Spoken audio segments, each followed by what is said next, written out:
وعلى آل محمد رب اشرح لي صدري ويسر لي أمري واحلل عقدة من لساني يفقهوا قولي رب زدنا علما سبحانك لا علم لنا إلا ما علمتنا إنك أنت العليم الحكيم.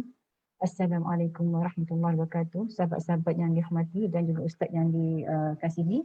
Alhamdulillah kita masih diberi kesempatan oleh Allah untuk berada di taman-taman syurga di bawah naungan para malaikat. InsyaAllah pagi ini kita akan sama pada ayat 8 di mana topik yang ayat 8 ni berkenaan dengan janji amanah kan. InsyaAllah saya pun tak sabar nak dengar ustaz kupas berkenaan tajuk ni. Berkenaan dengan amanah kita pada Allah, amanah kita pada sama manusia, dan yang penting amanah pada diri kita sendiri kan. Apa yang kita dapat untuk diri kita sendiri untuk jaminkan kita sejahtera dunia dan akhirat. InsyaAllah maka dengan itu Kak Syida serahkan masih kepada Ustaz. Tafadhal Ustaz.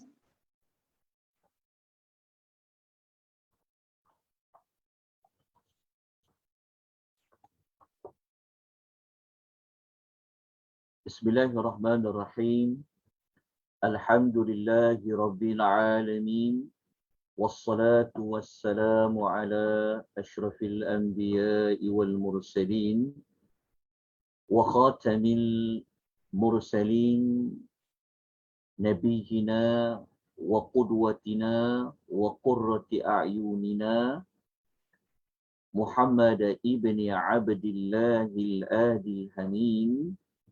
وعلى آله وصحبه أجمعين ومن سار على هديهم إلى يوم الدين أما بعد. السلام عليكم ورحمة الله وبركاته.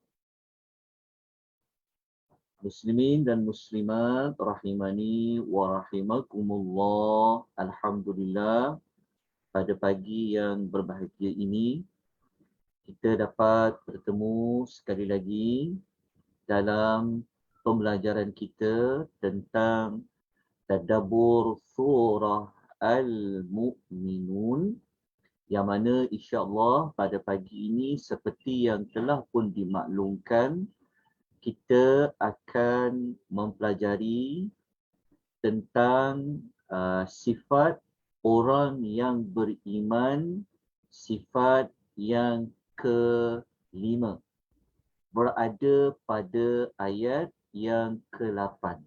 Ya, sifat orang yang beriman pada permulaan surah Al-Mu'minun ini ada 6 sifat orang yang beriman.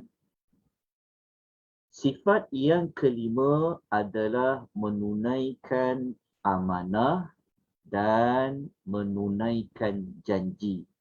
Ayat yang ke-8. Kenapa Allah mulakan amanah, kemudian Allah akhirkan janji, dan apakah makna menunaikan? InsyaAllah kita akan kupas pada pagi ini. Sebelum tu, tuan-tuan dan puan-puan, saya mohon pengesahan suara saya tetap didengar dengan baik. Jelas, Ustaz. Alhamdulillah. Okey. Nota untuk rujukan pada pagi ini, tuan-tuan dah terima ataupun belum? Tuan-tuan dah ambil ataupun belum di Google Drive yang bertajuk Suratul Mu'minun? Sudah Ustaz. Sudah ada ya? Sudah. Okey. Termasuklah nota satu lagi, ayat yang ke-9 dan ayat yang ke-11 pun ada di dalam link Google Drive. Saya harap tuan-tuan perempuan boleh merujuk kepada nota tersebut bagi mempermudahkan pembelajaran kita pada pagi ini. Tetapi sesiapa yang tidak sempat untuk ataupun dia tak dapat nota dan sebagainya, kalau tuan-tuan nak buka Al-Quran terjemahan pun lagi baik. Sama saja maklumat itu, cuma dalam nota ini dia ada beberapa keterangan pada tafsiran ayat. Baik, kita pergi kepada ayat yang ke-8. Sebelum tu, kalau kita perasan, pada himpunan ayat ni, ayat yang ke-8 Allah menyebut tentang menunaikan amanah dan janji. apa perkaitan menunaikan amanah dan janji ini dengan sifat yang sebelumnya? Kan sifat sebelumnya kita menyebut tentang sifat apa? Tentang sifat memelihara kehormatan diri dari sudut dia tidak melakukan perbuatan yang Allah haramkan pada kemaluan seseorang. Kita telah sebut pada ayat 5 dan 7. Apa perkaitan ayat 5 sehingga ayat 7 dengan ayat ke-8 yang kita akan pelajari pada pagi ini? Apa perkaitan dia? Perkaitan dia secara tidak langsung kita mengetahui bahawa antara amanah dan janji yang perlu kita selesaikan adalah pada memelihara kehormatan diri. Itu di antara hubung kait dia. Ya, maksudnya kalau orang tanya apakah salah satu bentuk amanah yang saya kena jaga benar-benar, maka kita katakan ayat sebelum ayat 8 tu Allah ada menyebut antara amanah yang perlu dijaga dengan baik iaitu memelihara kehormatan diri. Okey, itu hubung kait dia. Lepas tu nanti waktu kita belajar ayat nombor 9, kejap lagi kita akan belajar ayat nombor 9. Pada nota tambahan yang ada, apa perkaitan ayat 9 dengan ayat menunaikan amanah dan janji? Apa pula perkaitan dia? Jawapannya adalah, kata para ulama, antara amanah yang perlu dijaga dan bukan jaga je, tapi perlu ditunaikan, perlu diperbaiki kalau tak dapat jaga tersebut, maka antaranya adalah memelihara solat. Nampak tak perkaitan dia? Maknanya salah satu bentuk amanah yang perlu kita jaga adalah pada ibadat solat. Jadi itu perkaitan ayat 9 dengan ayat nombor 8, perkaitan ayat 5 dan 7 dengan ayat nombor 8. Okey. Kita ambil hubungan perkaitan ayat sebelum dan selepaslah. Sebab ayat tengah-tengah antara 5 sehingga 9 adalah ayat nombor 8. Ayat nombor 8 ni kita mengkaitkan hubungan ayat sebelum ayat 8 dan ayat selepas ayat 8. Itu dipanggil munasabah. Baik, kita terus kepada intipati ayat yang ke-8. Ayat yang ke-8 ia berada pada muka surat yang ke-4. A'udzubillahi minasyaitonirrajim. Walladzina hum liamanatihim wa ahdihim ra'un. Ayat ni Allah Subhanahu wa taala berfirman, dan kalau kita guna dan di sini dia menghubungkan, menyambungkan lagi tentang sifat orang yang beriman yang telah mendapat kejayaan. Maknanya dan ni, perkataan dan di sini dia sambung bermula ayat apa? Daripada ayat 1 tu. Kan? Qad aflahal mu'minun. Dia sambung sampailah ayat 8 ni kita jumpa dan. Dan ni maksudnya ciri-ciri yang berikutnya bagi orang yang beriman. Ciri yang keberapa tadi? Ciri yang ke-6. Okey, ciri yang ke-6 ciri yang ke-5. Ciri yang ke-5. Tapi ada para ulama kata dia ciri yang ke-6. Tak apa, nanti saya akan jelaskan kenapa dan mengapa. Kenapa, mengapa? Sama je lah. Yelah, mengapa, apa sebab dia. Okey. Tapi pendekatan yang kita gunakan, kita letakkan, kita nak fokus pada ciri orang yang beriman. Kalau nak tengok senarai dia, pada ayat 8 ni dia akan jadi ciri yang ke-5. Jelas? Okey. Apa? Nanti saya akan terangkan. Okey, kita teruskan. Okey, wallazina dan. Dan sebenarnya wallazina ni dia sudah ada maklumat dan orang-orang yang sebenarnya. Kena tambah sikit supaya lebih lengkap. Dan kena tambah orang yang dia tertinggal tu kot. Okay. Dan orang-orang yang hum mereka. Dan orang-orang yang hum mereka. Dia sebut macam dan mereka. Dia macam dan orang yang mereka itu. Itu dia sebenarnya penggunaan dhamir ni, ganti nama ni dia tak sama macam kita. Bahasa kita macam kita fahamlah dan mereka. Tapi sebenarnya pada ayat ni dia ada macam dan mereka. Dia macam ulang kali dan mereka. Maknanya orang-orang yang diulang 2 kali lah seperti dan orang-orang yang mereka. Sebenarnya sama je kalau tak ada orang-orang yang pun kita faham kan. Tapi Quran ni Allah Subhanahu Wa Taala kalau Allah menggunakan ganti nama hum dan orang-orang yang mereka. Nak mengatakan kenapa nak guna ada hum tu. Kenapa nak guna, kenapa perlu letak home? Kalau kita ayat ni kalau tak ada home, kan? Kalau tak ada home kan? Contoh, ayat ni tak ada home, dia bunyi, wallazina li'ama. Contohnya, dan orang yang menjaga amanah. Sampai maksud dia. Tapi mengapa Allah meletakkan home?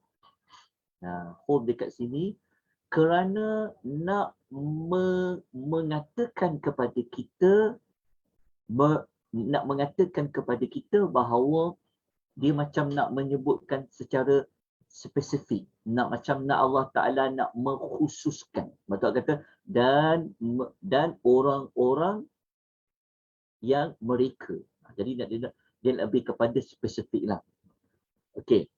Kemudian mereka ini apa? Dan orang-orang yang mereka itu dia buat apa? Okey, perhatikan baik-baik. Li amanatihim. Okey. Saya minta macam mana nak letak terjemahan dia?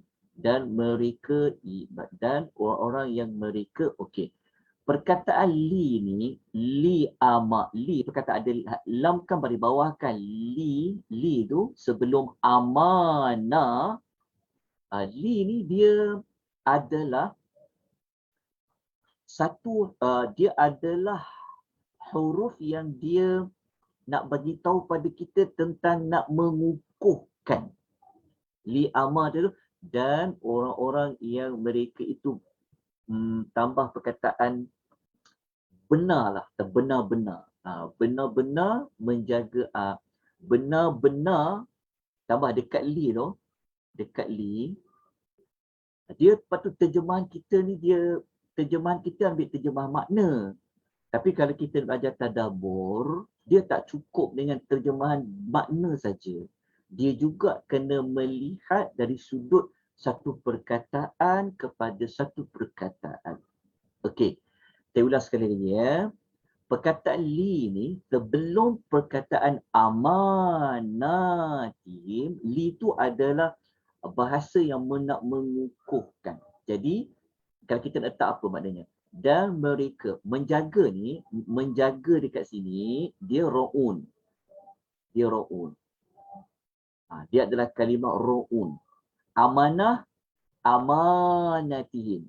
Dekat sini saya minta tuan-tuan tuliskan dulu dalam bentuk plural jamak amanah. Tulis amanah. Dalam bahasa kita boleh terima tak amanah? Betul tak? Salah. Dalam Quran salah ya. Yang betulnya apa? Kalau nak kata amanah tu banyak. Amanah saja. Amanah je kot. Ya. Ada cikgu bahasa Melayu tak? Okey. Sebab memang kena terjemah dalam bentuk dia amanah. ataupun segala amanah lah. Sebab apa? Sebab amanatihim tu maknanya banyak amanah. Itu maksud dia. Sebab tu terjemahan kita ni walaupun langgar tentang bahasa dia pusaka kan, dari sudut bahasa kita kena jaga juga. Tapi nak faham Quran tak boleh macam tu. Dia kena nyatakan amanatihim ni adalah plural, jamak. Bukan satu amanah je, tapi banyak amanah. Itu ayat dia tetap kena buat kat situ. Okey. Wa'ahdihim, kalau wa'ahdihim pula adalah janji, tapi dia merujuk kepada singular, mufrad. Dia beza pula kat situ. Okey. Okey. Ada yang cadangkan kita tulis dia sangat amanah, tapi dia kena dua-dua ni. Dia dekat sini ada dua isu. Pertama amanah. Kita dia dulu. Pelan-pelan kita belajar sebab sangat penting kat sini. Yang kedua wa'ahdihim, janji. Ada dua isu kat sini. Pertama tentang amanah, yang kedua tentang janji. Dah tulis. Dapatkan maklumat tu dulu. Okey. Amanah dekat sini Allah menggunakan dengan perkataan jamak, plural. Dia adalah banyak amanah. Tetapi ketika Allah menyebut tentang janji, Allah tak guna plural. Allah tak guna bilangan jamak. Okey. Tapi Allah guna bilangan satu. Kalau banyak janji, uhudun kan? Uhudun. Dia mesti ada sebab. Sebab tu kalau kita belajar Quran, kalau kita belajar ilmu kehalusan bahasa Al-Quran ni, kita jangan cepat-cepat. Sebab tu kalau nak tadabbur, dia tak boleh hanya baca makna je. Kalau baca makna, sampailah. Orang fahamlah. Oh, kalau nak jadi orang beriman, orang tu dia kena tunaikan amanah dia. Dia kena tunai janji. Itu benda paling utama. Tetapi, kalau kita masuk kepada tadabbur, Allah bagi tahu, amanah tu bukan satu amanah ya, amanah tu banyak amanah. Macam mana kita tahu dia banyak amanah? Kerana perkataan amanatihim. Kenapa Allah guna banyak amanah? Jadi kita akan terangkan. Pecahan makna amanah. Tapi kalau janji, Allah guna singular. Okey, kenapa? Okey. Dapat kan maklumat tersebut? Okey. Perkataan li'ama, li tu kita kata orang yang benar-benar menjagalah. Dia bukan tunaikan amanah tu hanya 70% saja. Tapi dia benar-benar buat dia betul-betul amanah. Kalau orang kata, kau jangan cerita kat siapa, aku cerita dekat engkau ni. Kan? Mungkin dia tercerita dekat suami dia. Tapi tak cerita kat orang lain. Dia tak cukup macam tu. Kan? Dia maksudnya amanah tu dia kena lengkap sempurna. Sebab tu dia panggil li'ama. Benar-benar, atau perkataan benar-benar lah kat sini. Benar-benar dekat menjaga amanah tu. Jadi dekat sini. Sebab li'ama, li ni, dia menunjukkan kepada mengukuhkan. Sebab ni nak masuk syurga Firdaus sekejap lagi ni. Syurga yang paling terbaik. Ayat ni patut kena faham macam, macam ketatnya. Macam susah ke? Iya, memang macam tu. Kena faham macam tu. Okey, jelas ya? Sebab nak masuk syurga ni mahal. Jadi, lepas tu kena fahamkan, tidak boleh faham secara simple. Dia kena faham secara sempurna. Okey, jelas ya? Dapat? Okey. Dapatkan maklumat dulu. Dah selesai ya? Okey, ada siapa-siapa nak tanya? Dapat tak? Kat mana yang confused? Kat mana yang keliru? Kat mana yang tuan-tuan nak perlu bertanya? Tolong bagi tahu. Jangan malu-malu. Sama ada tuan-tuan tanya melalui mesej di Zoom ataupun sebagainya. Okey, terima kasih ya tuan-tuan yang memberikan maklum balas. Okey, menjaga semua amanah betul. Teguh menjaga amanah betul. Segala amanah betul. Sentiasa amanah pun. Boleh juga tu. Boleh. Sentiasa amanah boleh. Benar-benar menjaga amanah. Okey. Dah dapat? Okey. Sekarang kita nak pergi, sebelum kita lanjutkan, sebelum kita masuk tafsiran ayat ya. Okey, dekat sini, mengapakah Allah mendahului menyebut amanah, kemudian Allah baru menyebut janji? Kenapa Allah sebut amanah, banyak amanah, baru Allah sebut janji? Apa beza amanah dan janji? Tapi dia berada pada satu ayat yang sama, ayat 8. Apa perbezaan amanah dan janji? Kan? Itu pun ada sebab dia. Sebab Allah Ta'ala dia takkan susun perkataan tu kalau tak ada sebab. Sebab Allah tu dia maha hikmah. Kerja kita yang belajar tadabbur ni nak mencari maklumat seperti inilah. Sebab kita bukan sekadar nak memahami makna semata-mata, tetapi kita nak menghalusi di sebalik pesanan Allah Ta'ala ni sebenarnya apakah yang tersurat, apakah yang tersirat. Sama ada implisit ataupun eksplisit. Okey, jawapannya adalah seperti mana yang dikemukakan oleh Al-Imam Syauqani dalam Fathul Qadir. Sebab tu saya memang kena buat nota dalam bentuk PowerPoint sebab dia boleh guna diagram. Dia boleh guna gambar-gambar rajah sikit. Kalau macam ni, tulisan panjang macam ni sebenarnya saya pun kurang gemar sebenarnya. Tapi tak apa. Tak apa. Saya akan bantu tuan-tuan dengan bantuan Allah SWT. Okey. Kenapa Allah letakkan janji selepas amanah menunjukkan bahawa janji itu ia termasuk di dalam amanah. Okey. Setiap janji itu adalah amanah. Maknanya amanah ni dia lebih umum daripada janji. Faham Okey, amanah ni dia lebih umum daripada janji. Okey. Salah satu amanah yang khusus adalah janji. Faham? Faham? Okey. Lepas tu kalau orang tanya, okey, ini kita lah kena bertanya dengan Allah Ta'ala. Kita bertanyalah, maksudnya kenapa Allah Ta'ala gunakan amanah ni, banyak amanah berbeza dengan janji. Kan? Nak menunjukkan bahawa amanah yang Allah pikulkan kepada kita ni luas, banyak.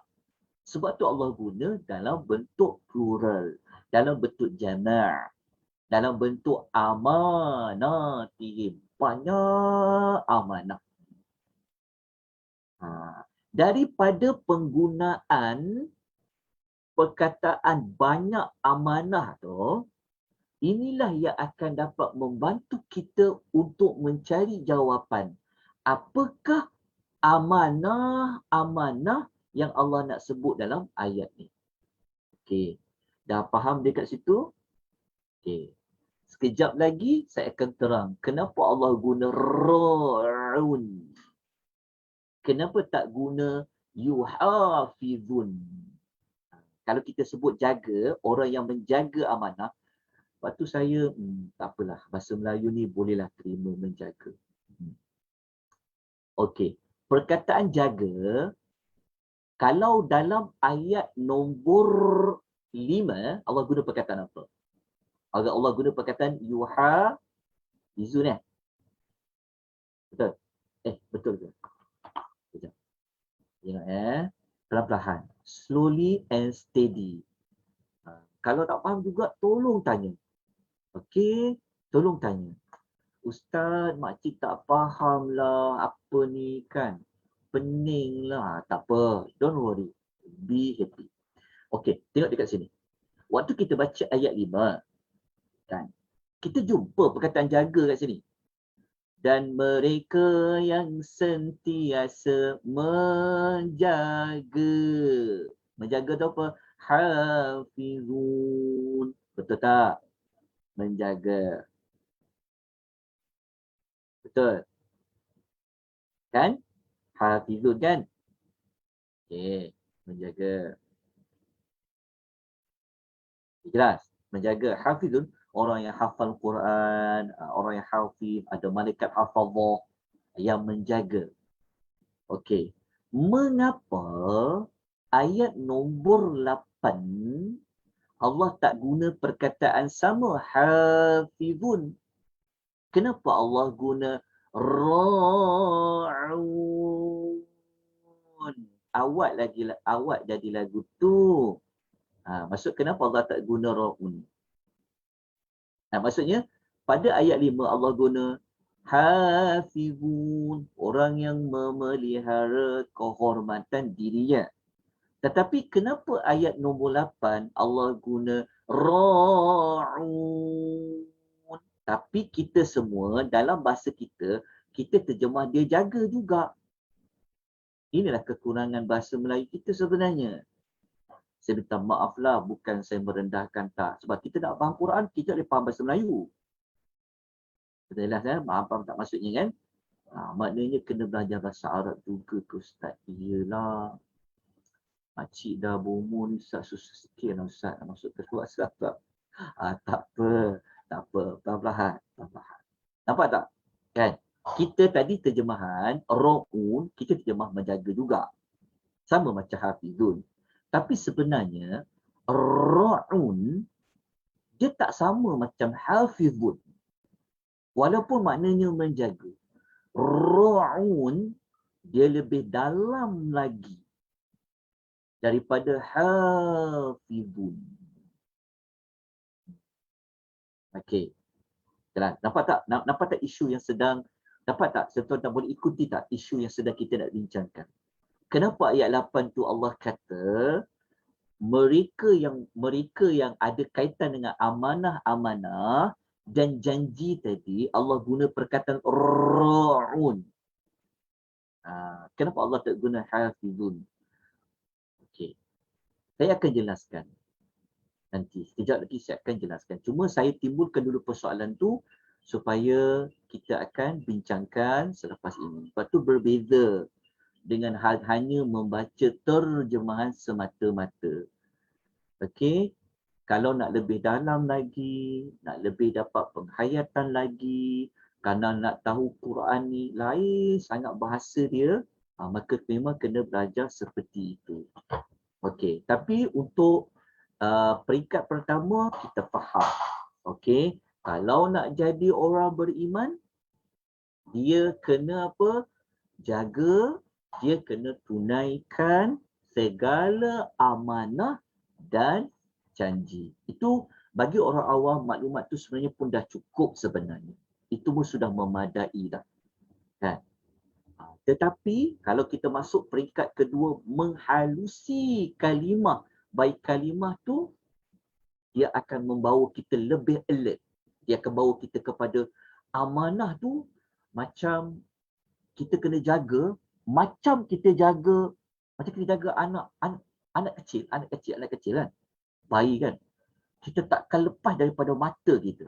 Jadi kita nak bawa perasaan, nak jaga amanah tu, kita tak nak pisahkan dia dengan kita tu. Itu Allah guna ra'un tadi tu. Ra'un tu. Tak apa, saat lagi saya akan sebut sikit maklumat tu ya. Okey, jom kita tengok tafsiran ayat. Terus ayat yang ke-8. Okey, pelan-pelan kita belajar. Okey, ayat yang ke-8 ni, apa kata Al-Imam Ibnu Katsir? Al-Imam Ibnu Katsir rahimahullahu ta'ala alaih, beliau mentafsirkan ayat 8 ni, dia kata, jika mereka ni siapa? Kalau mereka ni orang yang beriman, diberikan kepercayaan maka mereka tidak mengkhianatinya. Kepercayaan tu maksudnya diberi amanah, maka mereka tidak akan mengkhianati amanahnya. Tetapi mereka menunaikannya kepada yang berhak untuk ditunaikan. Dan jika mereka diberikan janji atau mereka ada melakukan akad ataupun kontrak perjanjian, maka mereka menepatinya. Tidak macam sifat orang-orang munafik. Maknanya Ibnu Katsir ni, dia nak bagi tahu kepada kita bahawa lawan kepada sifat orang munafik adalah orang beriman. Dalam erti kata lain, sifat orang munafik ini, dia tidak menunaikan amanah, dia mengkhianati amanah, dia juga tidak menunaikan janji. Okey. Kita ambil contoh janjilah satu. Okey, siapa sini yang ada buat kontrak perjanjian dengan orang lain? Kita ambil paling mudah dengan bank lah. Betul tak? Kan? Semua orang, tak semualah, tapi bilangan besarnya kita ni nak hidup memang kena buat pinjaman. Betul tak? Kita buat pinjaman. Buat pinjaman tu janji tak? Janji. Jadi apa kontrak yang kita nak buat dengan bank? Contoh, waktu tanda tangan kontrak dulu kata, saya akan bayar pada tarikh sekian dan sekian. Contoh. Kan? Maka kalau orang yang beriman, dia akan buat apa? Dia tunai janji dia. Kadang-kadang kita tak nampak, selalu baca Quran ni, baca Quran, zikir pagi, petang, tapi dia terlupa amal yang dibaca dalam suratul Mu'minun adalah pada janji. Tetap. Okey, tak apa. Itu sebagai contoh. Okey, contoh untuk pada janjilah. Nanti kita akan kupas lagi. Okey, sekarang kita pergi kepada apakah bentuk amanah yang perlu ditunaikan. Okey, apakah amanah yang perlu ditunaikan? Sebab sekarang kita nak pergi kepada kenapa Allah guna bilangan banyak amanah tu. Okey, kita tengok dulu apakah contoh-contoh amanah yang perlu kita tunaikan. Sebab amanah tu dia luas, sebab tu Allah guna bilangan banyak. Menunjukkan amanah ni banyak sangat yang perlu kita tunaikan. Jadi antara amanah tu apa?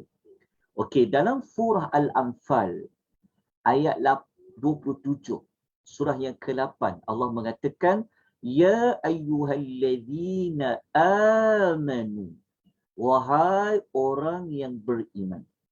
Okey. Apabila Allah gunakan dalam bentuk wahai orang beriman, kan? Allah seru, Allah panggil orang beriman, secara tidak langsung Allah Ta'ala nak minta kita buktikan kalau kau orang beriman. Kan? Allah kata apa? La takhunu wala la takhunu Allah war Rasul. Janganlah kamu mengkhianati Allah dan Rasulnya. Okey. Janganlah kamu mengkhianati. Takhunu, kamu mengkhianati Allah dan Rasulnya. Maknanya kita dengan Allah sudah ada amanah. Kita dengan Rasul sudah ada amanah. Lepas tu Tuhan kata, jangan kamu khianati Allah, jangan kamu khianati Rasul. Membawa makna apa? Kita sudah ada amanah dengan Allah, kita sudah ada amanah dengan Rasul. Lepas tu Allah mengatakan, wa takhunu amanatikum. Dan janganlah kamu mengkhianati amanah-amanah kamu. Amanah-amanah kamu ni adalah amanah selain kepada Allah, selain kepada Rasul, ada lagi manusia-manusia lain yang kita diberikan amanah. Kan? Kita dah nampak dah. Besar mana amanah ni? Ya. Sebab Allah menggunakan bilangan jama' pada amanah. Kita dapat 3 kan? Lepas tu Allah mengatakan wa antum ta'lamun, sedangkan kamu mengetahuinya. Mengetahui tentang apa? Tentang amanah yang perlu kamu tunaikan, kamu tahu tentang keburukan mengkhianati amanah. Jelaskan dekat sini. Ini bermakna kalau kita mengkhianati amanah dengan Allah, kita mengkhianati amanat dengan Rasul, kita mengkhianati amanat yang ada sesama manusia, maknanya kita bukanlah amanu. Kita bukan orang yang beriman dengan sempurna. Bukan. Tapi kalau nak dapat title, dia hamba yang benar-benar beriman. Dia akan tunaikan amanah dengan Allah, Rasul dan manusia lain. Okey, daripada ayat ni, kita dapat jawapan apa? Okey, kita tengok tafsiran ayat surah Al-Anfal ni pula. Okey, bukan surah Al-Anfal. Kita tengok ayat tafsiran ayat ulama lain seperti mana kata Syekh Abdul Rahman bin Nasir As-Sa'di. Saya tertinggal huruf D kat sini. As-Sa'd tambahkan huruf Sa'di. Nama dia sebenarnya adalah As-Sa'di. Atas ni adalah Ain ya, Sa'di. Saya sebut Sa'di, As-Sa'di. Okey ya. Nampak kan? Okey, kita tengok tafsiran yang dibuat oleh Syekh Abdul Rahman bin Nasir As-Sa'di. Nama pendek dia orang selalu sebut Tafsir As-Sa'di. Tafsir As-Sa'di. Ni bagus juga kalau tuan boleh beli. Banyak benda nak beli belajar tadabbur. Ya, nak belajar tadabbur, nak faham ayat Allah, tak cukup hanya baca satu tafsir. Kena baca banyak tafsir supaya kita dapat maklumat yang saling melengkapi. Jadi Al-Imam Sa'di rahimahullah, dalam kitab nama tafsir tu apa? Okey, nama tafsir dia Taysirul Karim Ar-Rahman fi Tafsirul Kalamul Mannan. Kalau nak mudah, sebut je tafsir Sa'di. Dah selesai. Okey. Apa kata Syekh As-Sa'di tentang ayat yang sedang kita belajar, ayat nombor 8? Okey, beliau mengatakan keterangan ayat ini ni maknanya ayat mana? Ayat nombor 8 tadi Al-Mu'minun. Okey. Bersifat umum.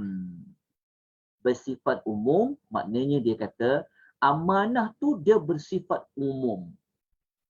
Berlaku pada seluruh amanah. Nampak tak? Berlaku pada seluruh amanah yang merupakan hak Allah dan juga pada hak para hamba. Okay. Seluruh, dah dapat dah. Maknanya li amanatihim tadi. Rupa-rupanya bukan amanah kita dengan suami je. Bukan amanah kita dengan isteri saja. Bukan amanah kita dengan adik-beradik kita saja. Bukan. Amanah ni skop dia luas. Termasuklah amanah dengan Allah, amanah dengan para hamba. Dengan Allah dan juga pada sesama manusia. Lepas tu, Al-Imam Sa'di, Syekh Sa'di ni, dia terangkan apa amanah dengan Allah tu. Sebut apa amanah dengan Allah tu. Maka beliau mengatakan seluruh ataupun semua kewajiban yang ditetapkan oleh Allah kepada para hamba-Nya merupakan amanah bagi seorang hamba. Okey. Nampak tak? Ini penjelasan dia. Ini penjelasan apa makna amanah dengan Allah Ta'ala tu. Amanah dengan Allah Ta'ala tu maksudnya apa saja yang Allah wajibkan. Cuba senaraikan apa yang Allah wajibkan, kita kena buat. Dia wajib. Ya Allah wajibkan kita kena buat. Senaraikan. Lepas belajar tadabbur, senaraikan apa yang wajib aku kena buat. Banyaknya. Itulah perkataan li'amanatihim. Sebab depan ni kita nak masuk ayat nombor 10-11 pasal syurga Firdaus. Kan? Pasal syurga Firdaus ni satu syurga yang tingkatan syurga yang sangat hebat. Jangan kita terus ke syurga Firdaus, kita terlupa nak faham, nak ke syurga Firdaus tu jalannya apa. Apa nak kena buat. Sebab tu belajar betul-betul dekat suratul Mu'minun ni. Sebab apa? Sebab penyebutan syurga Firdaus tidak ada pada surah yang lain. Hanya ada pada surah Al-Mu'minun dengan suratul Kahfi. Tulis dekat situ. Penyebutan nama Firdaus hanya berada pada suratul Mu'minun dan hanya berada pada surah Al-Kahfi saja. Kenapa? Maknanya laluan nak pergi ke syurga Firdaus tu ada pada suratul Kahfi dan ada juga pada suratul Al-Mu'minun. Bukan bermakna surah lain tak ada. Sebab itu kita belajar panjang nak belajar tadabbur suratul Kahfi ni. Sebab kita nak masuk syurga Firdaus. Kalau sekadar nak faham ayat tu pasal apa, kejap je kita boleh belajar. Boleh. Kalau kita baca pada ayat tadi, selesailah. Kan, tuan-tuan, tunaikan amanah ya. Janji-janji jangan lupa. Tersirat beriman. Habis. Pergi ayat berikutnya. Tapi kita kena perincikan lagi. Amanah tu apa? Pertama, amanah tu bilangan banyak. Maknanya banyak amanah. Amanah dengan Allah. Amanah dengan Allah apa? Kewajiban. Okey, ingat tak tadi kita buat connection, kita buat hubung kait dengan ayat nombor 9. Ayat nombor 9 pasal apa? Ayat nombor 9 pasal solat kan? Pasal solat kan? Maknanya ayat nombor 9 kata apa? Ayat nombor 9 kata, engkau dah baca kan tadi ayat nombor 8, amanah-amanah kan? Ayat nombor 9 kata, akulah salah satu amanahnya. Apa dia? Solat yang dipelihara. Lepas tu ayat nombor 5 dan nombor 7 kata, kau nak baca ayat nombor 8 kan? Kau dah baca ayat nombor 8 kan? Kau dah tahu kan amanah apa yang kau kena tunaikan? Ayat 5 dan 7 kata apa? Memelihara kehormatan diri. Sebab apa? Sebab memelihara kehormatan diri itu adalah salah satu kewajiban yang Allah telah tetapkan kepada hamba-Nya. Termasuklah solat yuhafizu, pada ibadat solat. Nampak tak? Jelaskan. Kalau senaraikan ni banyak nak kena buat. Tapi senaraikan yang wajib dulu. Yang wajib. Jadi nak kena tahu saya kena buat apa dalam hidup saya yang wajib. Kita selalu guna istilah wajib, wajib, wajib. Betul tu wajib tu, tepat dah tu. Sembahyang wajib. Betul. Zakat wajib. Betul tak? Tapi dalam bahasa lain, sembahyang tu 5 waktu tu amanah. Zakat itu amanah. Jaga kemaluan tu amanah. Macam tu. Jelas Okay, kita ambil ayat tadi. Ingat tak sebelum ni kita belajar pasal orang yang menunaikan lidzakati fa'ilun kan? So lepas ni kita cuba kita lepas ni kalau dalam kita bertutur, dalam kita memahami sesuatu tu, kita bawa dua-dua.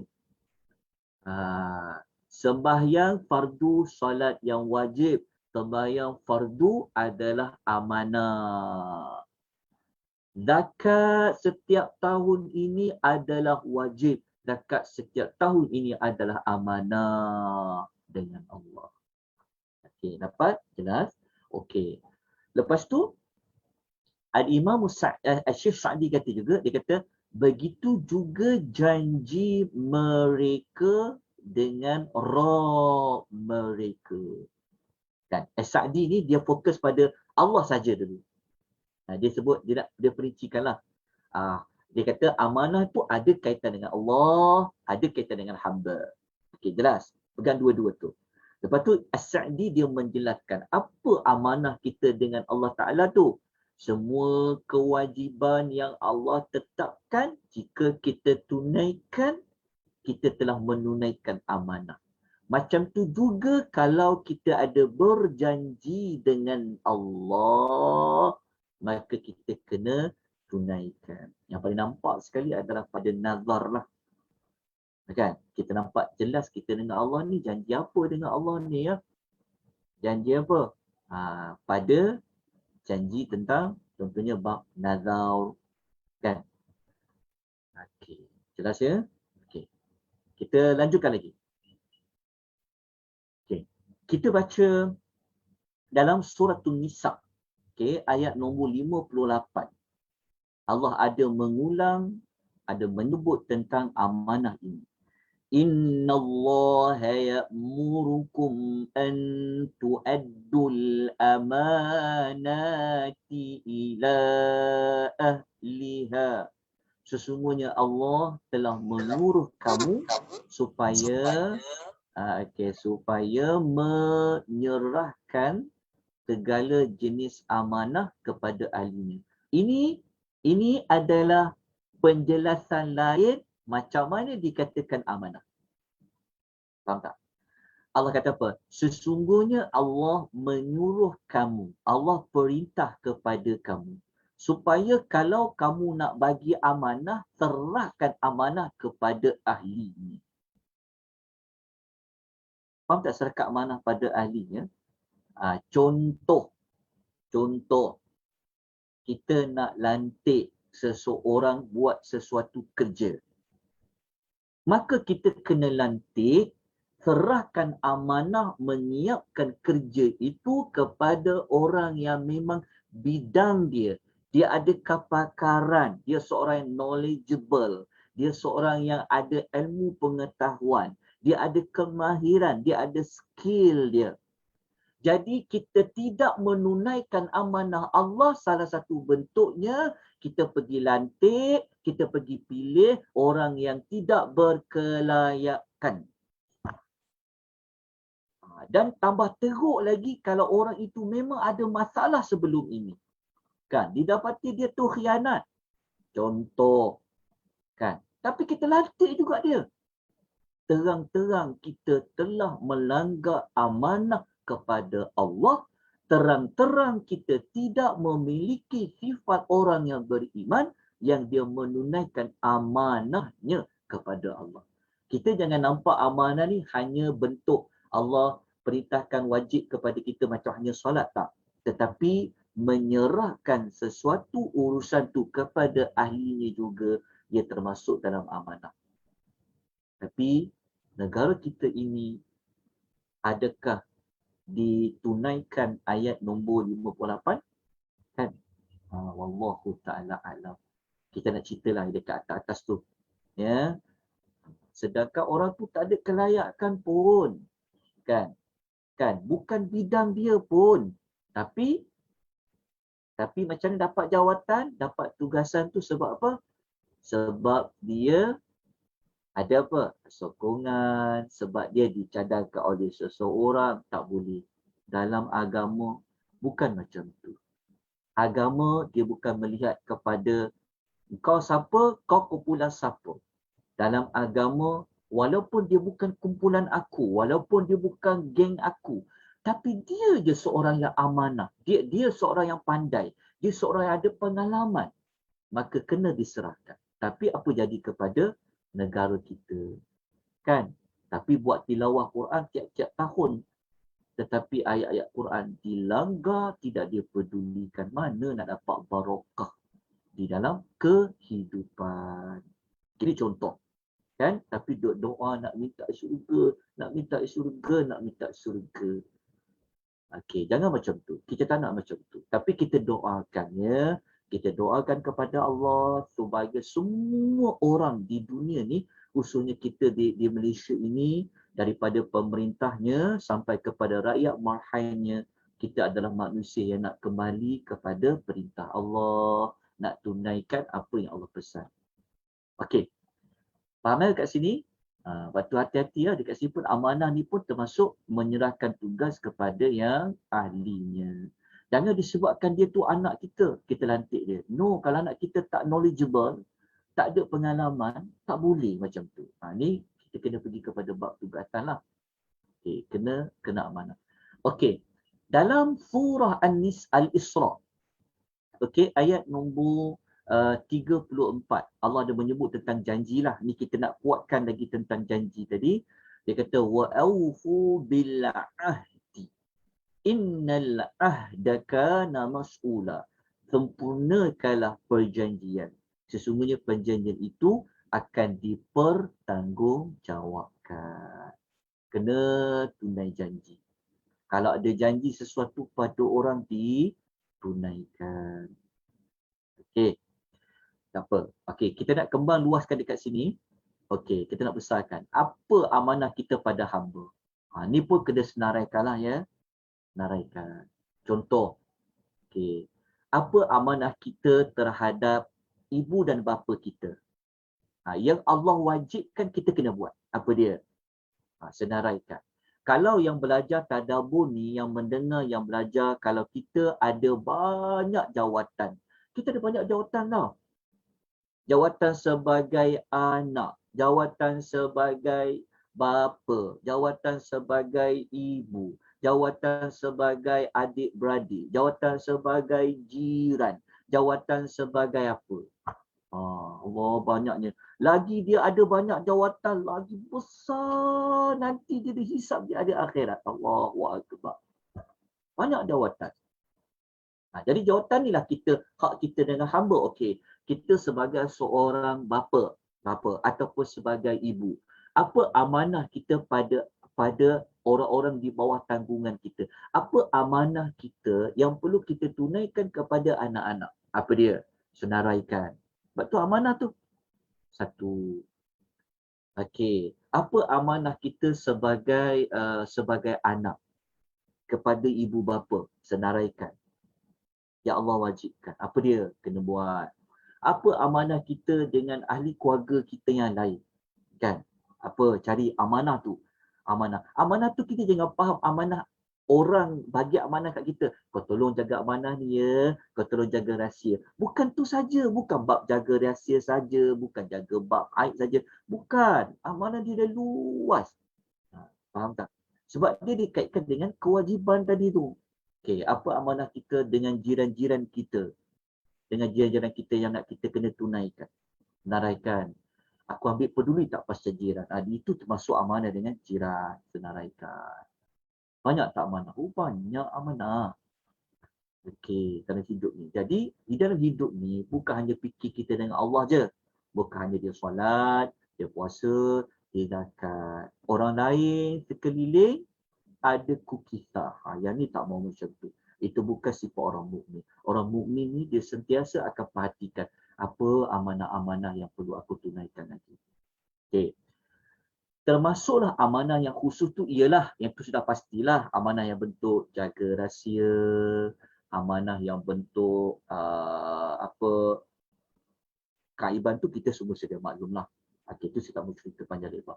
Kemudian termasuklah amanah kepada tubuh badan kita.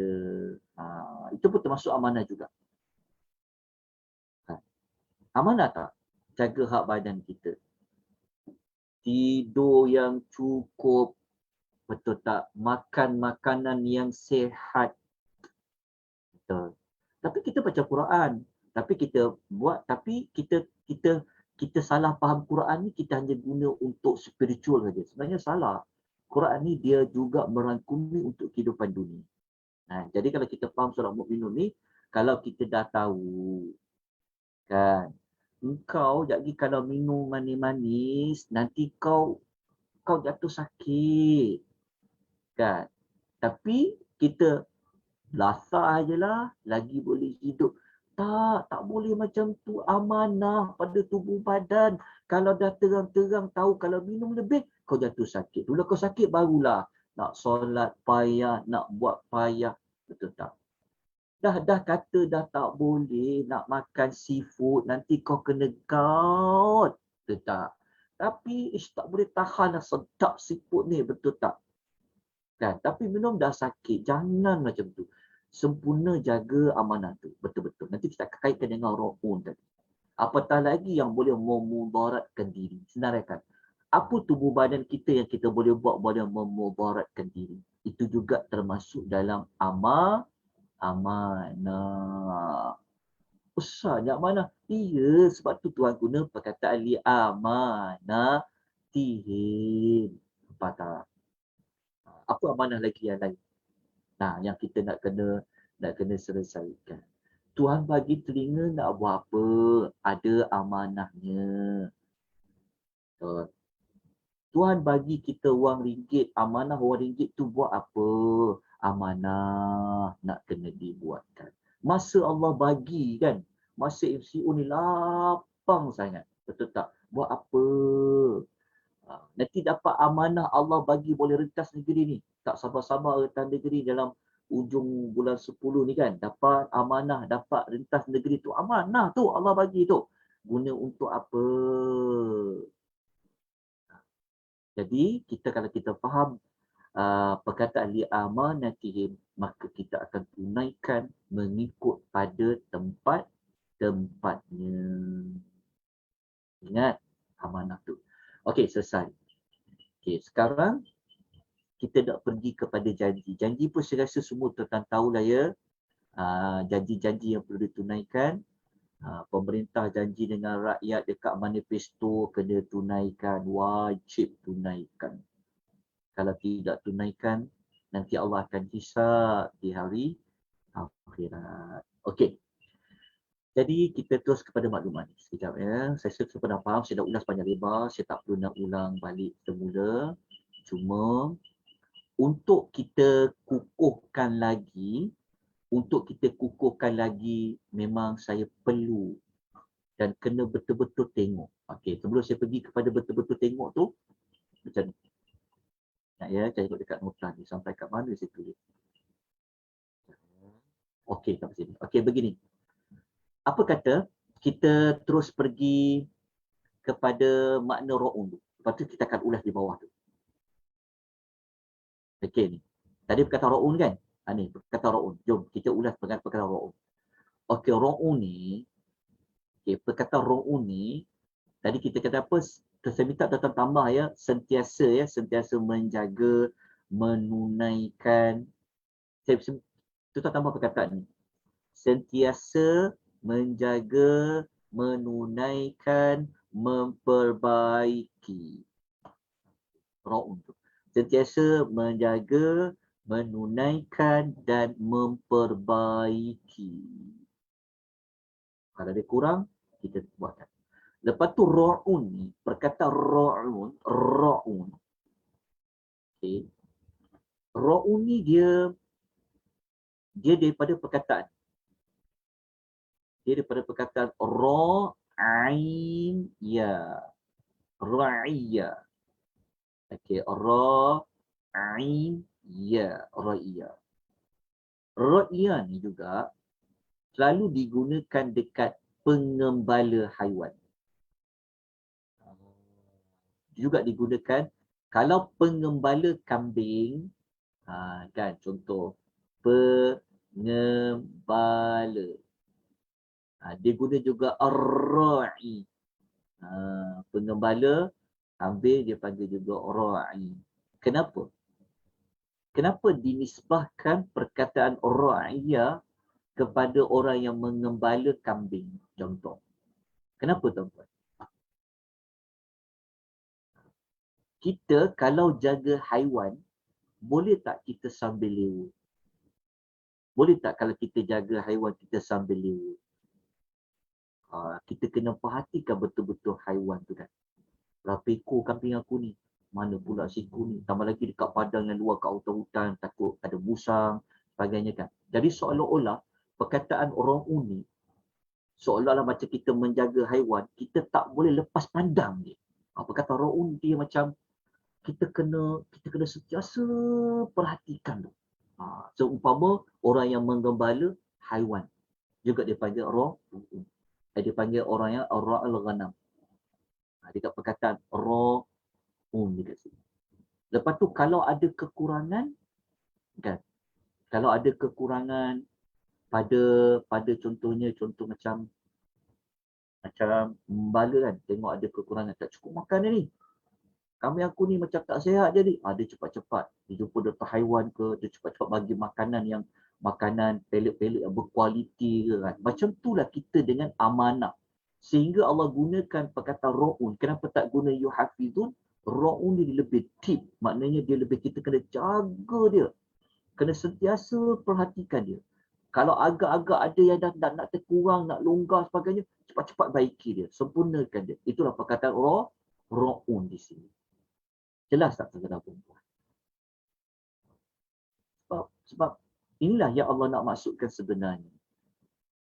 Jelas kan ayat dia?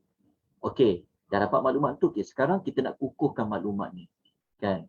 Kenapa saya perlu jaga amanah ni, tunaikan amanah ni dengan baik? Kan, seumpama menjaga haiwan-haiwan gembalaan saya. Kenapa? Sampai macam tu. Kerana pertama kita belajarlah, sebab itu sifat-sifat orang yang beriman. Okeylah. Dalam masa yang sama kita tak nak jadi macam orang munafik. Okey, kita tengok dalam hadis Nabi SAW. Siapa tu orang munafik? Okey. Sabda Nabi SAW yang bermaksud 4 sifat yang jika ada pada seseorang, maka dia seorang yang munafik. Nabi kata jika 4 sifat ni ada pada seseorang, maka dia itu sangat layak dia panggilkan dia orang munafik. Okey. Ataupun dalam hadis kata jika ada padanya salah satu sifat, maka dia mempunyai satu sifat. Tapi kalau dia ada 4 sifat ni, dia dah macam ada persamaan sangat-sangat dah dengan orang munafik di zaman Nabi. Tapi kalau dia hanya ada satu, dia ada satulah sifat seperti orang munafik. Apa dia?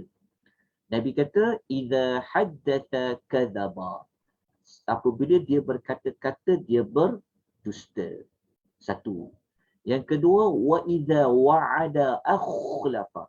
Apabila dia berjanji, dia memungkiri janji. Ini yang kita nak belajar tadi itulah. Sebab itu kena tunai janji. Kalau kita janji nak bayar hutang orang, kita bayar. Melainkan kalau kita tak mampu nak bayar, kita kena terangkan, jelaskan. Jangan kita lari bagi tahu. Masuklah dengan bank. Kita dah janji nak bayar pada tarikh sekian-sekian. Kan? Maka kita kena alert, tulis berapa hari bulan aku kena bayar hutang ini pada bank, hutang rumah, hutang kereta, hutang pinjaman peribadi, hutang ditulis. Kan? Supaya kita benar-benar nak jaga janji tu. Nak jaga amanah tu. Sebab nak masuk syurga Firdaus ni, nak jadi orang beriman ni, jadi kena alert dia. Kena ambil perhatian, senaraikan. Kan, tambah lagi buat janji ni. Kan, janji nak pergi mana, nak pergi apa, tulis, catat. Itu kita bagi tindakan selepas tadabbur lah. Tulis, supaya jangan kita tidak tunaikan. Dia dekat situ. Lepas tu Nabi kata yang ketiga, wa idza khatama fajara. Apa dia bertengkar tu, ya Allah, bertengkar dia macam nak membunuh, berapa bawa nak kepada membunuh-bunuh tu melampaui batas. Jangan macam tu. Kita kalau bertengkar, gaduh dengan adik-beradik, gaduh dengan ipar dua, gaduh dengan siapa-siapa pun, jangan sampai kita melampaui batas. Yang keempat, wa iza ahada ghadara. Inilah. Apabila dia diberikan perjanjian, dia mencabuli perjanjian. Ayat ini tadi, wa iza hadatha, ini lebih kurang lah perjanjian. Silakan, hadis riwayat Bukhari dan Muslim. Okay. Ulasan ni kita boleh baca, saya tak mau panjang lebarkan. Okey, cuma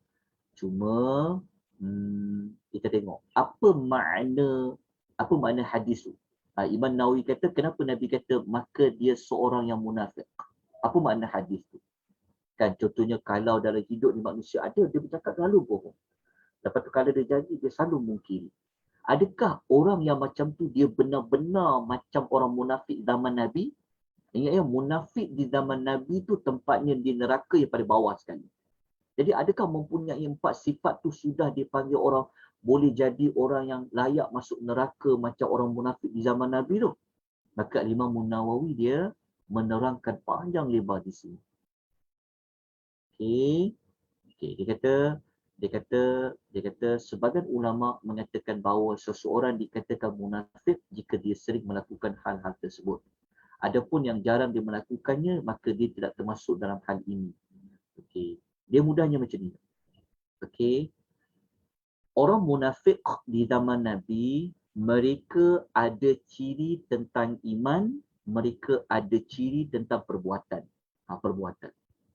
Okey. Dari sudut perbuatan orang munafik, karakter dia memang 4 tadi tu antaranya.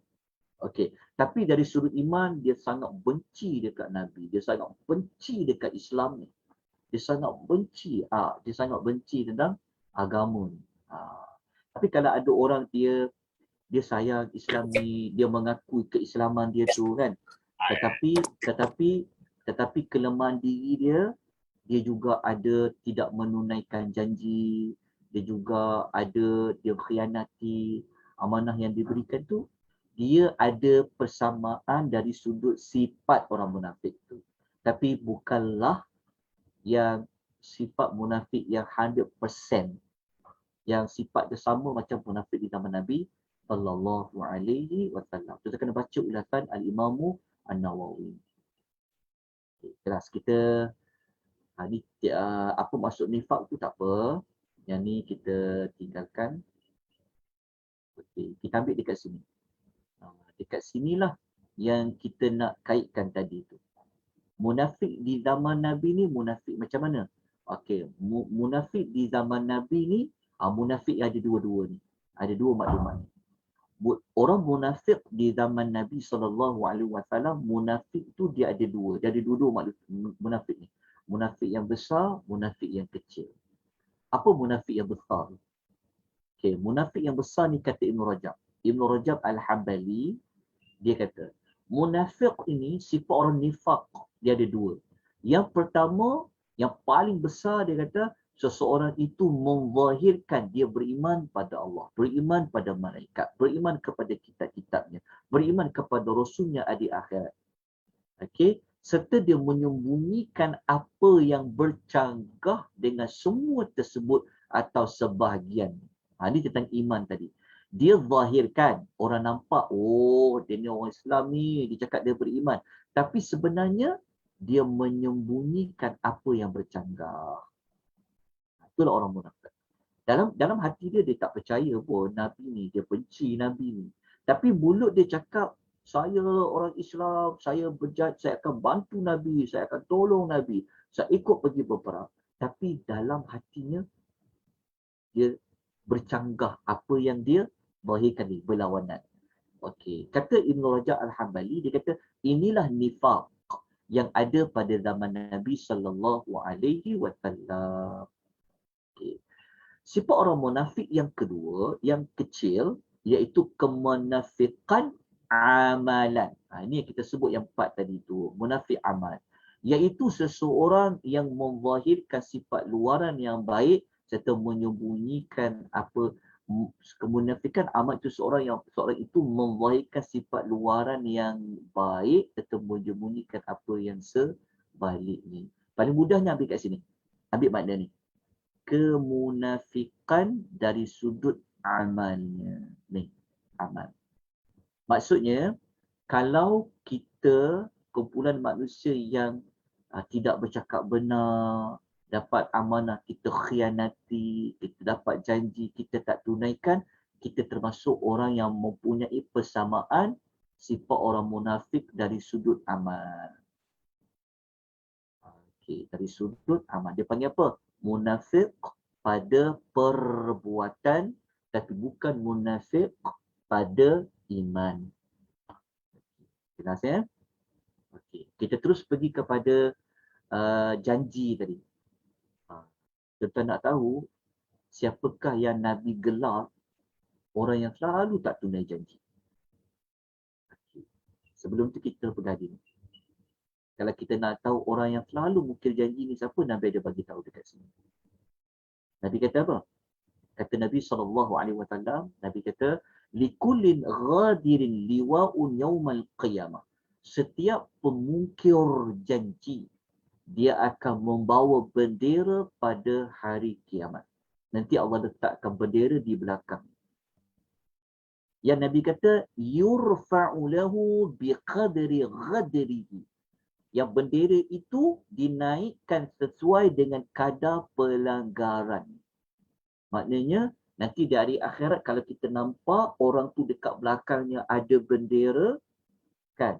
Kalau bendera dia sangat tinggi, itu menunjukkan dia seorang yang banyak melanggarkan janji. Itu tanda.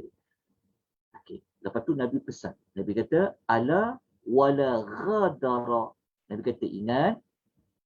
Nabi kata, sesungguhnya tidak ada pelanggaran janji yang lebih besar min amiri ammatin. Yang lebih besar daripada seorang pemimpin yang mempunyai rakyat. Nabi kata, Nabi pesan, Nabi ingatkan. Orang yang banyak langgar janji ni, kata Nabi. Kalau banyak-banyak orang yang suka langgar janji ni, kata Nabi. Yang besar dia, kata Nabi, yang banyak buat ni, kata Nabi adalah orang yang ada jawatan, ada rakyat di bawah. Amir, pemerintah secara umum. Betul tak Nabi kata ni? Kita tak kata siapa-siapa. Tapi Nabi yang sebut dalam hadis riwayat Muslim, Nabi kata orang yang selalu langgar janji ni adalah pemerintah. Fikir-fikirkan. Okay? Doakan. Kita doakan semoga Allah memberi kita pemerintah yang menunaikan janji. Okay, jelas tuan-tuan ya? Faham hadis ni? Okey, kita ni samalah hadis ni, hadis Muslim sama. Okey, tentang bendera tadi. Jadi kalau kat akhirat nanti kalau kita nak tengok orang dosanya banyak langgar janji, dia akan ada bendera di belakang.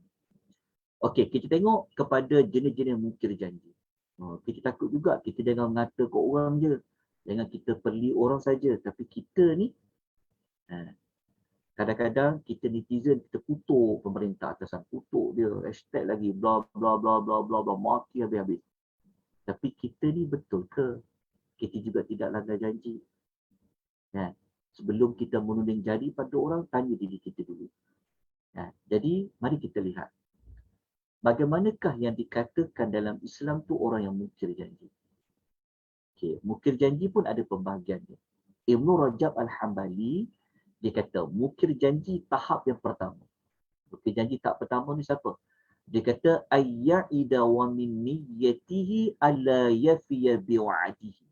Dia janji, tapi memang dia niat tu awal-awal dah. Dia memang tak nak tepati janji. Maka kata Ibn Rajab Al-Hambali, wahadha asyarrul khulfi. Ini adalah pemukiran janji yang paling keji. Tahu faham Janji keji. Maksudnya kalau kita dapat satu, kita janji kan.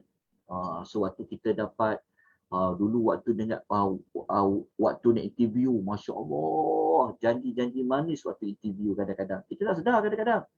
Kita pun kadang macam juga. Kan? Waktu nak interview janji. Awak janji kalau dapat kerja ni, saya akan bagi tugas macam ni. Saya janji bos, saya janji tuan, saya akan do the best, saya akan buat sekian. Tapi selepas dapat kerja, selepas sekian-sekian, dia tu nak tak janji. Tapi kalau dia memang dalam hatinya niat, aku nak dapat kerja je. Kan? Temu-duga je aku cakap manis-manis macam ni. Kalau dia niat, memang dia niat tak nak tunai janji dah, maka dia adalah pemukir janji yang sangat keji. Kadang-kadang kita tak perasan. Kita ada juga melanggar janji kita. Kita langgar kontrak tugasan kita. Okay. Masa kita buat agreement nak pinjam kan, nak buat akad kontrak, puan setuju, puan nak bayar sekian-sekian, kita punya nak dapat pinjaman tu, janji dia Allah. Kan? Tapi apabila kita dah dapat, kita ada wang, kita tak nak bayar. Jangan. Itu termasuk dalam janji. Okay. Kemudian yang kedua adalah janji yang bawah sikit lah. Ada mungkin janji bawah sikit taklah seberat pertama tadi adalah ayya'ida. Dia berjanji. Wa min niyyatihi ayyafiya. Waktu dia janji mula-mula tu dia nak tepati janjinya. Dia niat, dia memang okay, saya janji saya akan bayar. Saya janji saya akan buat. Saya akan janji. Dia memang janji dia tepati janjinya. Waktu dia berjanji dulu. Tapi summa yabdu lahu fayukhlifu min ghairi udhrin. Tetapi setelah dia berjanji tadi, dia berubah fikiran, lalu dia mungkiri janji tanpa ada sebarang uzur. Itu dipanggil orang yang mungkir janji. Tapi kalau ada alasan, kalau ada sebab yang dibenarkan, dia tidak termasuk orang mungkir janji. Contoh, kita kena MCO, kita punya pendapatan kita kurang, kan mungkin kerja kita dah tak ada, kita tak dapat nak bayar dah. Kan kita terkeluar daripada orang yang memungkiri janji. Sebab kita memang niat untuk kita bayar, contoh. Tapi disebabkan sesuatu kita ada halangan, kita tak dapat nak tunaikan janji itu. Maka kita tak dipanggil orang yang mungkir janji. Orang yang mungkir janji dia kaitan dengan dia ada kemampuan. Dia tidak ada sebarang excuse, dia tidak ada keuzuran. Tapi orang yang macam ni ada dua jenis. Yang memang mula-mula memang dia memang janji tapi dia memang hati dia memang niat dia memang nak langgar kontrak tu, dia memang nak langgar janji. Ada orang yang kedua, dia memang niat, memang dia tahu dosa kalau tak tunai janji, tak tepati sekian-sekian. Tapi ada beberapa, tetapi tak lama kemudian dia rasa macam yalah, lambat sikit lah. Kan? Sampai, jadi kat situ dia dah masuk kepada berjanji yang tahap yang bawah sikit lah. Okay, itu cerita tentang janji. Banyak ni nak suruh janji. Okey, selesai untuk ayat nombor 8 ni. Jom kita terus pergi kepada ayat nombor 9.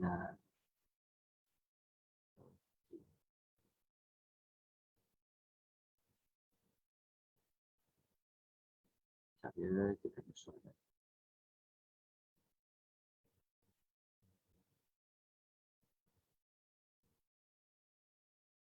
Janji dan sumpah tu termasuk dalam amanah ke? Ya, dia termasuk dalam amanah.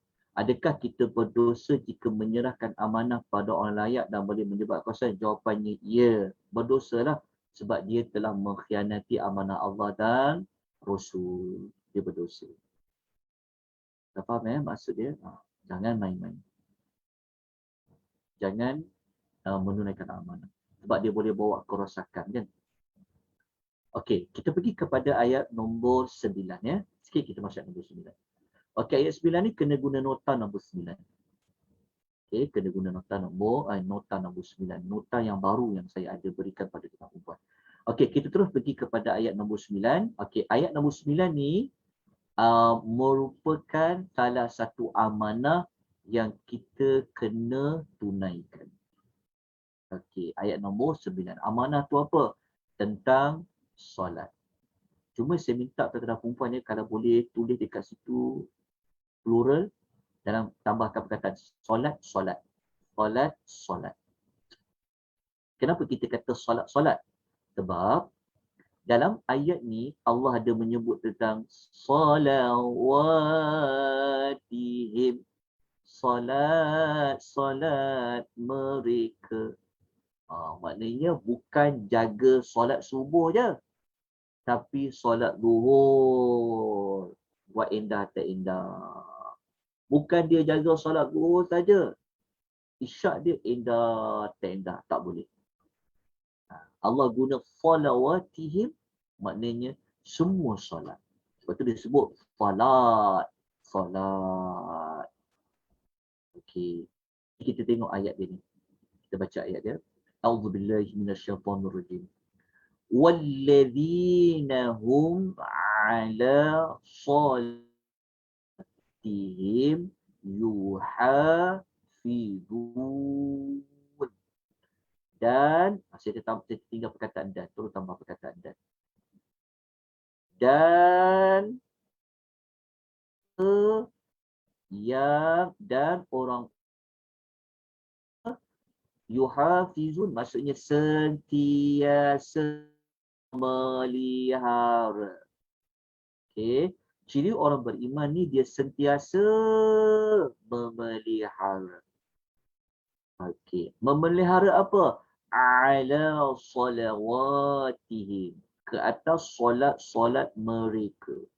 Digunakan solat-solat menunjukkan bahawa semua solat. Bukan hanya satu solat, dua solat, tapi solat mereka.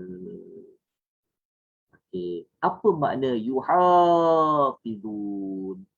Kita akan ulas insya-Allah. Apa makna sentiasa memelihara? Adakah hanya solat saja dipanggil melihara ataupun apa dia? Apakah makna memelihara solat mereka? Adakah semata-mata dia solat sudah termasuk makna yuhafizun? Ni yang kita akan kupaskan.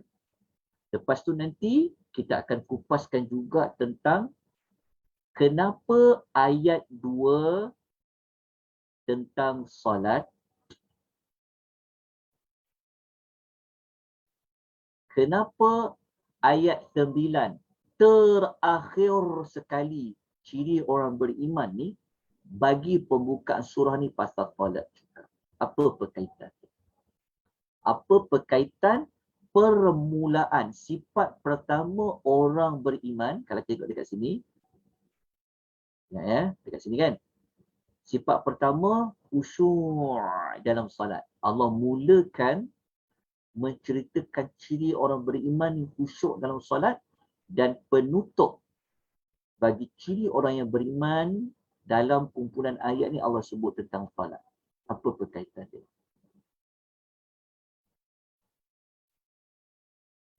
Okay. Tentu ada perkaitan dia. Mula dan akhir. Okey. Keenam-enam ni adalah sifat orang yang beriman. Ada 6 sifat orang beriman pada permulaan suratul Mu'minun. Kenapa yang pertama dimulakan dengan solat dan yang keenam ditutup dengan solat? Tentu ada sesuatu pada mengawalkan dan pada menyebut pada pengakhiran. Nampak tak? Di tengah-tengahnya antara solat dengan solat ni, dia ada yang ini, dia ada yang ni, dia ada yang ni, dia ada yang ni. Nampak tak kedudukan solat tu? Nampak tak? Ini yang besar dalam solat. Kan? Ni kita dapat jawapan dah. Kan? Ini dengan ini berkesan kepada ni. Ada kaitan juga. Okey? InsyaAllah. Nanti kita akan kupas. InsyaAllah. Nanti sebelum kita masuk ayat nombor 10, 11 pasal syurga Firdaus tu, kita akan buat kesimpulan bagi ayat 2 sampai nombor 9. Lepas tu baru kita masuk kepada ayat nombor 10 dan 11. Okay, kita tinggalkan persoalan di situ. Okay, sekarang kita nak tengok apa makna yuhafizun dulu. Okay, apa makna yuhafizun? Apa makna sentiasa memelihara? Ingat ya perkataan sentiasa ni, jangan dilupa ni sentiasa ni. Nak jadi orang yang benar-benar beriman bukan kadang-kadang jaga. Kadang-kadang cuak. Orang beriman ni kalau dia kena sentiasa. So kita dah belajar, kita nak baiki diri kita, lepas kita belajar surah dulu ni, kita jaga. Sebab selama ni mungkin kita kadang-kadang dia jaga. Tak nak macam tu. Dia harus solat ni dia tidak ada kadang-kadang. Dia kena sentiasa sebab yuhafizun ni adalah kata nama. Okay. Apa makna memelihara solat dekat sini? Okey. Kalau kita ikut pentafsiran Ibnu Katsir. Okey, ni tafsir Ibnu Katsir. Tulis, ini apa dikatakan memelihara solat. Okey, kata Ibnu Katsir. Dia kata memelihara solat dalam ayat tadi, dia kata adalah yuwadhibuna 'alaiha fi mawaqitiha. mereka sentiasa mengerjakannya pada waktu-waktu. Fi mawaqitiha ni tepat tu mengerjakannya pada waktu-waktu ni. Kalau betul-betul tepat waktunya, itu memang paling afdal lah. Tapi maksud di sini adalah yuwadhibuna 'alaiha fi mawaqitiha. Dia sentiasa mengerjakannya pada waktunya. Dia tak sebut pada awal waktu. Awal waktu tu memang tak dinafikan. Itu memang sangat perlu. Tapi dia sembahyang tepat pada waktunya. Ni masa sembahyang ni, sembahyang. Dia sembahyang. Okay, tepat pada waktunya. Kemudian Al-Imam Ibn Kathir dia bawa dalil dari hadis Nabi SAW seperti mana kata Ibnu Mas'ud radhiyallahu anhu, yang Ibnu Mas'ud radhiyallahu anhu pernah bertanya soalan kepada Nabi SAW tentang apa? Ditanya pada Nabi, ayyul amali ahabbu ila Allah. Apakah amal yang paling disukai oleh Allah? Maka Nabi jawab apa? As-salatu ala waqtiha. Dia solat pada waktunya. Nabi kata orang yang solat pada waktunya, dia telah melakukan amal yang sangat disukai oleh Allah. Lepas tu Nabi dia bertanya lagi, summa ayyu, kemudian apa? Nabi kata birrul walidain, dia berbakti kepada kedua orang tuanya. Lepas tu ketiga apa? Al-jihadu fi sabilillah, dia berjihad di jalan Allah. Dia berjihad. Okay. Ketika ditanya oleh Abdullah bin Mas'ud radhiyallahu anhu. Okay. Salat pada waktunya. Jelas ya? Dia termasuklah, kalau awal waktu itu sudah pasti termasuk dalam solat pada waktu. Hadis riwayat Bukhari. Okey, kita tengok apa pula kata Qatadah. Ini soalan tabi'i. Qatadah rahimahullah, dia mendefinisikan apa makna yuhafizun. Dia kata ala mawaqitiha, tepat pada waktunya. Ini macam taksir Ibnu Katsir tadi sebut.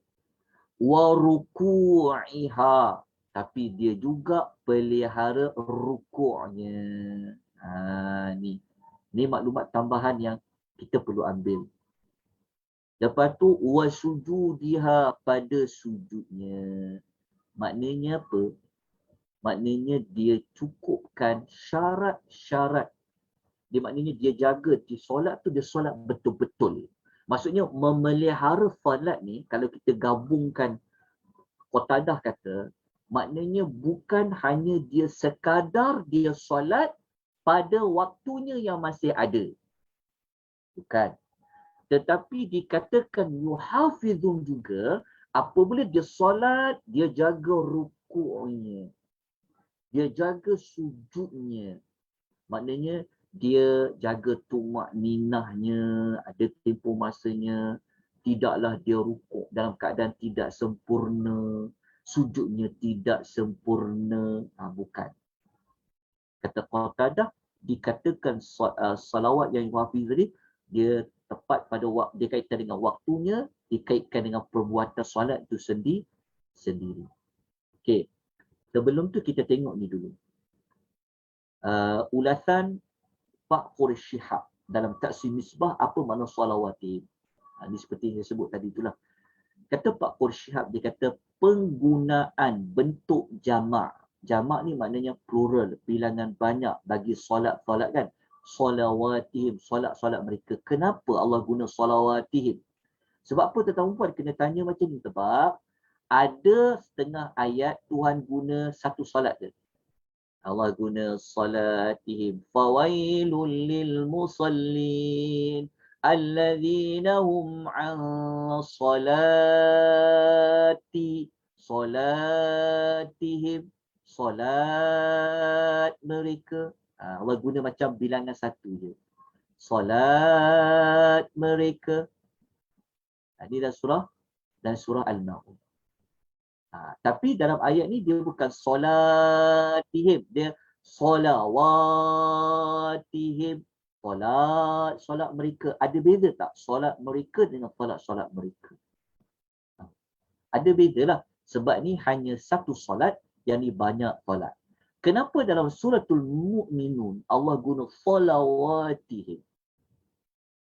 Mengisyaratkan bahawa mereka benar-benar memperhatikan dan memelihara semua solat, bukan hanya solat-solat tertentu. Bukan. Dia bukan sembahyang subuh je dia jaga.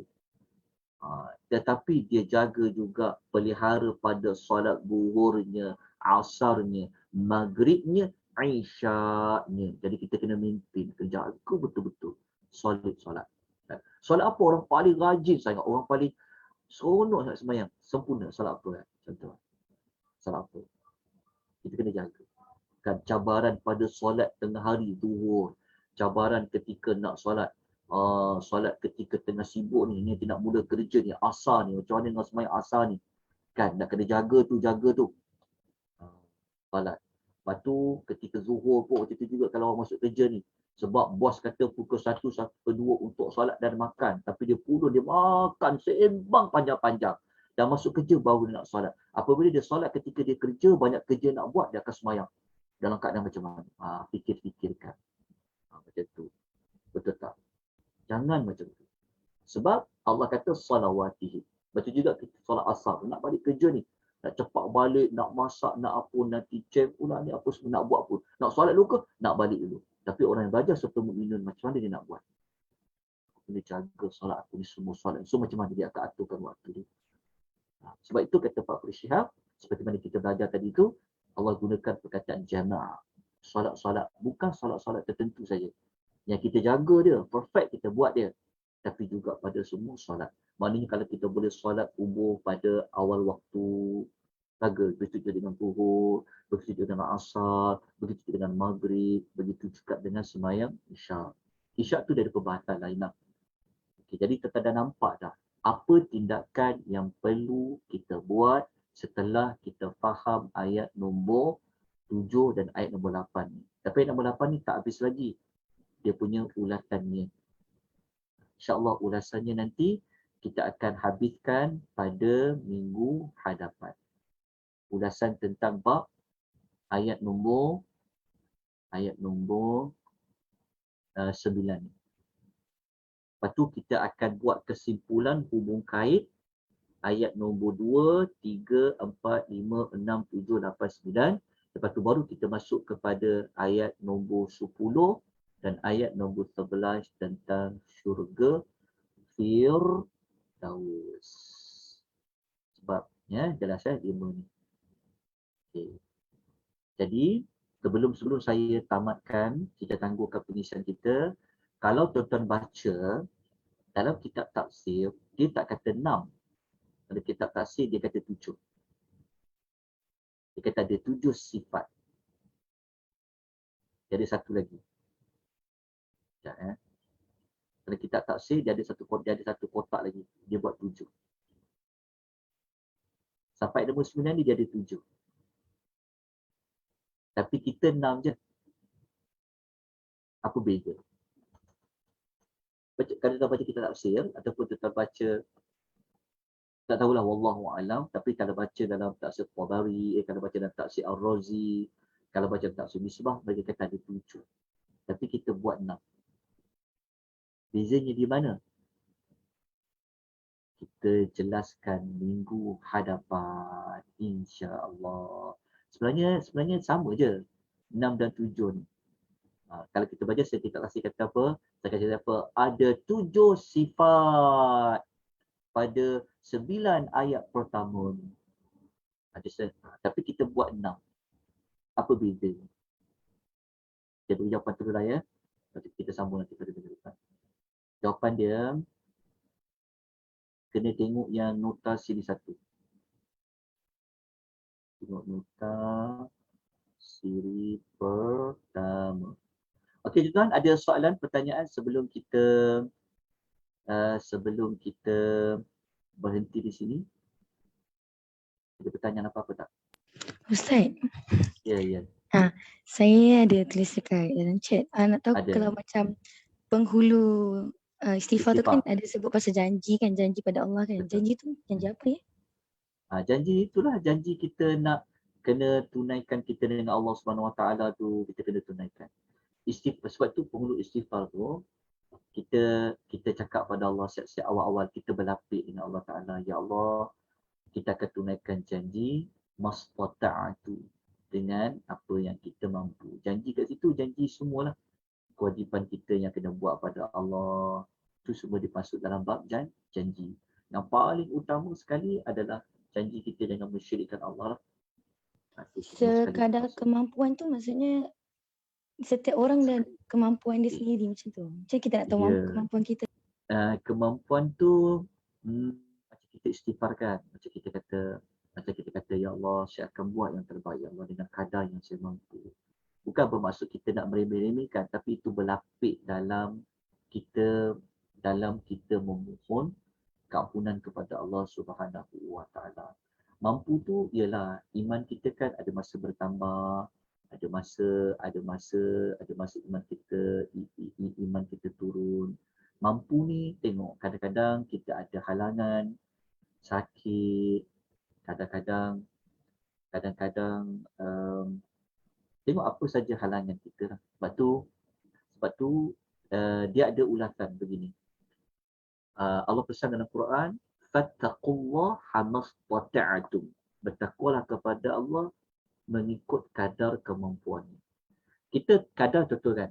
Contoh, ada orang dia boleh baca Quran banyak, tapi kita boleh baca satu muka saja. Itu betul-betulnya ikut kemampuan. Ada orang dia boleh solat lama, dia boleh berdiri. Ada kita boleh berdiri sekejap saja. Ikut kepada kemampuan kita. Baik. Kita ada soalan lain tak? Okey. Kita sambung nanti pada minggu depan untuk kita selesaikan ayat nombor 9 nanti insya-Allah. Tapi kita dah dapat belajar pada hari ini bahawasanya amanah yang dimaksudkan tadi, amanah tu dalam konteks yang lebih luas. Amanah kita dengan Allah, amanah kita dengan Rasul, amanah kita sama manusia. Kalau amanah kita dengan Rasul ni, kita kena taat perintah Rasul, kita kena tinggalkan apa yang Rasul larang kepada kita. Itu dipanggil amanah kita dengan Rasul. Jangan kita mengada-adakan sesuatu yang Rasul tidak tunjukkan. Itu termasuk amanah kita dengan Rasul. Juga amanah kita sesama manusia yang wajib kita tunaikan. Dan alhamdulillah pada pagi ini kita dapat belajar tentang dalam menjaga solat ni, kita kena jaga semua solat. Yang paling atas sekali adalah solat 5 waktu. Sebab dia termasuk dalam amanah yang Allah telah wajibkan. Kemudian, memelihara solat ini bukan sekadar dia solat, tetapi ia juga solat itu dia buat dengan sempurna pada rukuknya, pada sujudnya. Dalam arti kata lain, dia memenuhi rukun-rukun solat, dia penuhi. Dalam bab makna yuhafizu. InsyaAllah minggu depan kita akan selesaikan. Tamatkan sehingga sampai kepada ayat nombor 11. InsyaAllah. Kita akan bincang tentang syurga Firdaus dan sebagainya. Sebab jam pun dah pukul 12 suku. Sebab ramai di kalangan ibu-ibu yang ikut. Memang dalam kelas yang kita buat mana-mana pun, ramai muslimat yang mengikuti. Lebih kurang 80, nisbah 20% lah. Lepas tu ada kuliah muslimat. Nak cari kuliah muslimin, tak ada. Tak apalah. Kita doakan semoga Allah berikan hidayah tu atau taufik. Jadi kita kena berhenti awal sebab ada amanah lain yang kita nak kena tunaikan pula. Okey. Jadi semoga kita semua dapat keberkatan daripada pengisian kita pada pagi ini. Allah bagi kita rahmat. Mohon maaf salah silap, kekurangan sama ada pada nota saya yang saya sediakan. Kalau ada salah silap tertulis dan sebagainya, tolong tegur saya. Begitu juga pada penyampaian saya. Kalau ada yang tak jelas, kalau ada yang macam kasar, saya tercakap macam nampak nak tuju pada siapa-siapa ke tidak, ya sebenarnya tidak ada nak tuju siapa-siapa pun. Niat kita untuk bagi nasihat. Okey, kalau ada kecil hati ke apa, saya minta maaf banyak-banyak. Itulah kelemahan yang ada pada diri saya. Yang sempurna tu ianya ada pada Allah Subhanahu Wa Taala. Terima kasih kepada penganjur kita Ahsanul Amalah. Saya serahkan kepada Kak Syida untuk penutupan. Alhamdulillah, kita sudah sampai penghujungnya. Masa pun dah kritikal kan, untuk ibu-ibu pula ada tanggungjawab pada si rumah untuk siapkan lunch bersama. InsyaAllah Ustaz, kita sambung pada minggu hadapan dengan topik yang seterusnya ya InsyaAllah Ustaz. Dengan itu sudah endkan kita offkan sesi pagi ni InsyaAllah Ustaz. Tasbih kafarah dan juga surah Al-A'raf.